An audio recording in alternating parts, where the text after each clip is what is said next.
Good evening, Explorer. Are you ready for Operation Interdependence? Glad to hear it.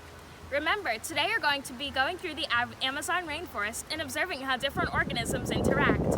We need to be able to better understand how different organisms depend on one another for our next mission, so it's imperative that you take good notes.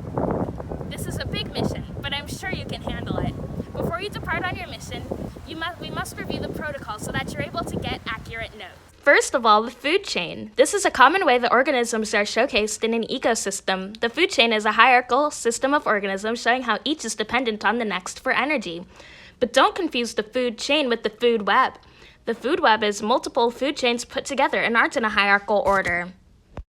Both food webs and food chains showcase predation. Predation is when one organism preys on another, like when a tiger eats a deer, or an owl eats a snake. The animal who eats the other is called the predator, while the animal who gets eaten is called the prey.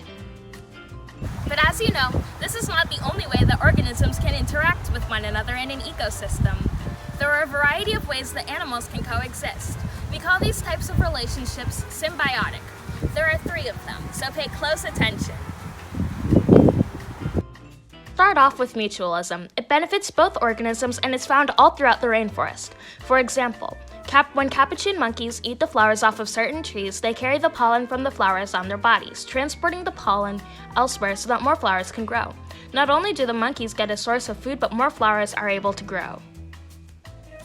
Another relationship you'll see is parasitism. Unlike mutualism, parasitism involves the harm of one organism. The organism that causes harm to the other is called the parasite, and the organism that is being harmed is called the host. The parasite uses the host resources for their own gain, which in turn degrades the host of its materials. You might see this in the rainforest abundant parasitic plants, such as the Raphicilia emolia, whose vines drain out nutrients from the soil. Last up, we have commensalism. Unlike the other 2, no organisms are harmed, but only one benefits. It can sometimes be tricky to distinguish commensalism with mutualism, but I'm sure you'll do fine. You may see commensalism when a tree frog hides underneath a leaf during a rainstorm, or when animals feed off of other dead animals.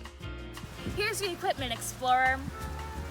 Remember to take detailed notes on predation, so that we're able to get accurate food chains and food webs. And remember to observe cases of mutualism, parasitism, and commensalism, so that we're able to better understand how the organisms interact. Good luck on your mission, Explorer, but if you paid attention, you won't need it.